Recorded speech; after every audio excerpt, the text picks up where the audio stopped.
కాకినాడ జిల్లా జగ్గంపేట నియోజకవర్గ YSR Congress party incharge మాజీ మంత్రి తోట నరసింహం ఆదేశాల మేరకు మహాత్మా జ్యోతిరావు పూలే వర్ధంతి సందర్భంగా స్థానిక నేతలతో కలిసి జగ్గంపేట వైఎస్సార్ కాంగ్రెస్ పార్టీ అధ్యక్షులు రావుల గణేష్ రాజా, జగ్గంపేట టౌన్ అధ్యక్షులు కాపవరపు ప్రసాద్ ఘన నివాళులు అర్పించారు.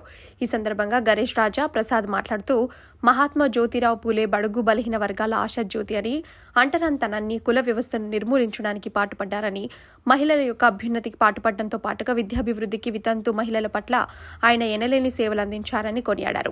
ఈ కార్యక్రమంలో గుర్రం మహాలక్ష్మి, గాది కృష్ణ, అడబాల నాగు, గిడియాల పెద్దకాపు, సాపిరెడ్డి సత్యబాబు, పల్లపాటి రాజు, పైలా చైతన్య, వడ్లపాటి జయబాబు, కాపవరపు సుబ్రహ్మణ్యం, అంబటి చిన్న వైఎస్సార్ కాంగ్రెస్ పార్టీ నాయకులు, కార్యకర్తలు పాల్గొన్నారు.